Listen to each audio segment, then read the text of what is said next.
नमस्कार दोस्तों। आज नेताजी सुभाष चंद्र बोस के जन्म दिवस पे उनके जीवन का विचार प्रकट करते हुए हार्दिक प्रसन्नता हो रही है और उनको शत शत नमन है।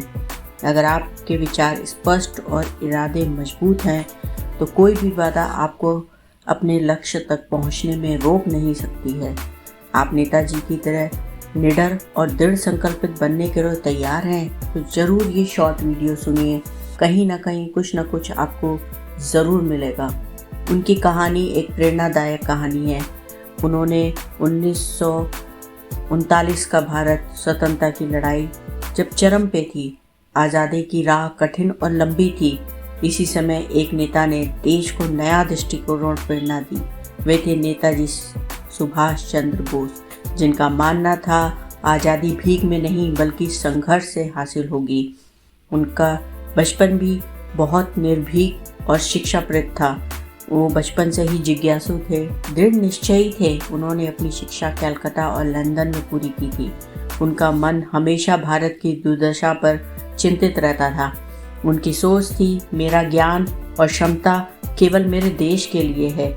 उनका ये अनूठा दृष्टिकोण उनको महात्मा गांधी के अहिंसा के मार्ग का सम्मान करते हुए लेकिन अपनी एक अलग राह बनाने के लिए मजबूर करता था।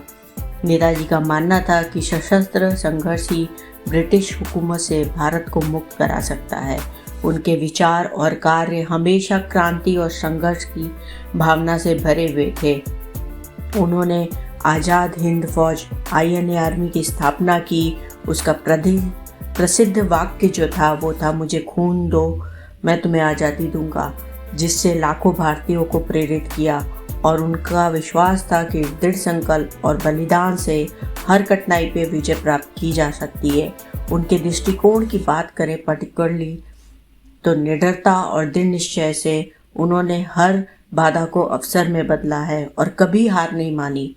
उनकी क्रांतिकारी सोच भविष्य के लिए बहुत बड़े सपने देखते थे और उन्होंने कहीं ना कहीं हद तक पूरा किया है जो उस समय के लिए नामुमकिन था।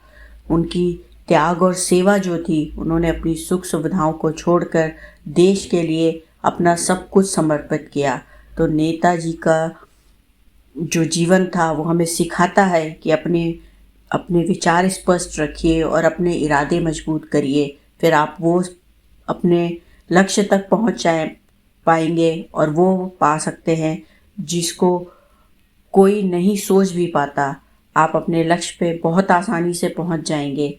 तो अपने आप को निडर और दृढ़ संकल्पित बनाइए और नेताजी के लिए एक प्रणाम ज़रूर लिखिएगा। कल फिर मिलते हैं, तब तक के लिए धन्यवाद।